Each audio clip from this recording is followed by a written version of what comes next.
আমরা কর্মসূচি দিয়েছি। আমি 13 তারিখের কর্মসূচিতে জনগণ স্বতঃস্ফূর্তভাবে সাড়া দিয়েছেন। আমরা তো ঢাকায় দিয়েছিলাম, কিন্তু সেটা সারা বাংলাদেশ সেটা পালন করে আমাদেরকে অন্তত একটু বলবো যে একটা আস্থা বিশ্বাসের ঠিকানায় পৌঁছে দিয়েছে। আজকে 16, কালকে 17 তারিখ আমাদের যে কর্মসূচি, আমি আশা করি এই কর্মসূচিও বাংলাদেশের মানুষ এটা পালন করে এই সুদখোর খুনি জঙ্গি ইনুস আর তার সাথে এই যারা দোসর তাদেরকে দেখিয়ে দেবে যে বাংলাদেশ জানে কিভাবে তাদের দাবি আদায় করতে হয়, কিভাবে বাংলাদেশ ঘুরে দাঁড়াতে পারে। অন্যায় অবিচার যারা করে তাদের বিচার একদিন বাংলার মাটিতে জনগণই করবে। কাজে আমি সবাইকে বলবো যে কোনো ঘাবড়ানোর কিছু নেই, বেঁচে তো আছি, বেঁচে থাকবো, দেশের মানুষের কল্যাণ আবার করব, আর এই অপরাধীদের বিচার ইনশাল্লাহ বাংলার মাটিতেই করব।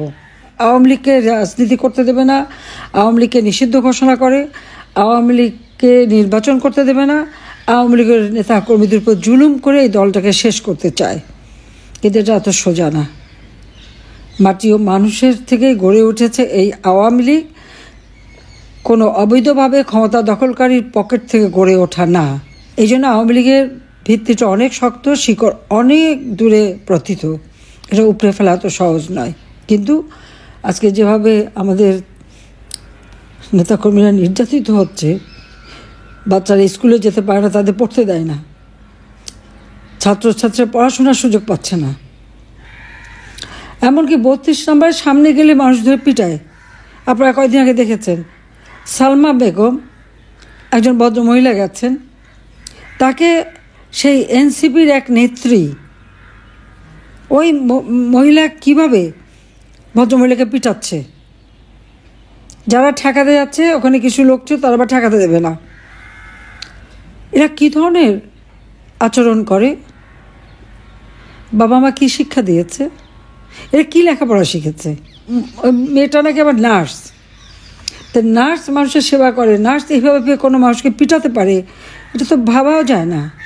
আমি সবাইকে একটা অনুরোধ করব, যারা এখানে শুনছেন, ওই মহিলাটাকে খুঁজে বের করেন তো, যে এরকম একজন ভদ্রমহিলাকে সে প্রকাশ্যে পিটালো কেন 32 নম্বরে গেছে সেই জন্য। এরা চরম অসভ্য, জঙ্গলি। এরা কি শিখেছে? এদের মধ্যে নারীত্ব বলে, মাতৃত্ব বলে বা বোনের কিচ্ছু নেই এদের মধ্যে। এরা যে কী জিনিস আমি সেটা জানি না। আর্থসামাজিকভাবে উন্নতি করে দিয়েছি, কিন্তু আমরা এই না যে এই ধরনের আচরণ করবে, একটা অভদ্র আচরণ করবে, এরকম জঙ্গির মতো আচরণ করবে। লাখো শহীদের রক্তের বিনিময়ে স্বাধীনতা আমরা পেয়েছি। হ্যাঁ, আজকে আমি জানি আমার বিরুদ্ধে মামলা দিয়েছে।